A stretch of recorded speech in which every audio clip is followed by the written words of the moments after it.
Itu langkah apa yang diambil KPU Gresik untuk menciptakan pilkada yang sehat? Pilkada serentak 2020 kalau kita hitung per hari ini berarti ini sudah 40 hari jelang pilkada serentak. Naila, untuk itu pihak KPU Kabupaten Gresik ini sudah tetap menyatakan komitmennya untuk menciptakan tidak hanya pilkada yang damai dan aman, namun khusus tahun ini ditambahkan satu variabel yaitu yang sehat. Karena kita masih berada dalam suasana pandemi COVID-19. Di mana hal ini pun salah satu upaya yang menjadi implementasi upaya Kabupaten atau KPU Kabupaten Gresik untuk menciptakan pilkada yang sehat adalah dengan cara melakukan rapid test terhadap 22.000 kelompok penyelenggara pemungutan suara pada tahun 2020 ini. 22.000 bukan jumlah yang sedikit, Naila. Dan untuk itulah pihak KPU Kabupaten Gresik ini juga sudah mengalokasikan anggaran kurang lebih 3,4 miliar rupiah. Karena estimasi dari pihak KPU Kabupaten Gresik mengatakan bahwa kalau per orang biaya rapid testnya adalah 150.000, sedangkan yang harus di rapid test adalah sebanyak 22.000 orang, maka akan ketemu nominal 3,4 miliar rupiah tersebut.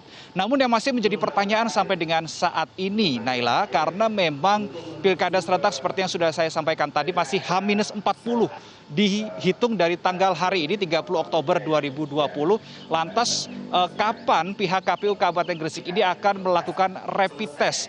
Karena yang kita ketahui sampai dengan saat ini batas maksimal untuk hasil dari rapid test itu hanya sebanyak 14 hari alias 2 minggu. Ini apakah akan dilakukan rapid test secara bertahap mendekati hari H Pilkada serentak 2020 atau bagaimana skemanya, ini yang masih kami akan dalami dari pihak KPU Kabupaten Gresik. Selain itu, selain melakukan rapid test, tentu beragam upaya lain, Naila, sudah akan dilakukan, termasuk pada lokasi TPS itu juga akan disiapkan skema-skema protokol kesehatan. Salah satu yang paling nyata sampai dengan saat ini adalah dengan pengurangan jumlah orang di setiap TPS. Jika sebelumnya tertuliskan ada 800 orang setiap TPS, maka ini dikurangi 300 menjadi 500 orang saja, dan itu jamnya pun atau waktunya juga akan diatur. Sekali lagi, protokol kesehatan ini menjadi hal yang wajib diatur oleh pihak KPU mulai dari tingkat pusat, provinsi sampai dengan kabupaten kota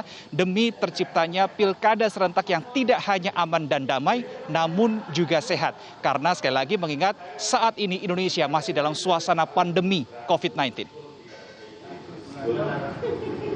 Saya juga pikir dahulu gitu ya. Naila, sementara demikian informasi yang dapat kami sampaikan dari Jawa Timur. Kembali ke Anda. Reno Reksa melaporkan langsung dari Surabaya, Jawa Timur.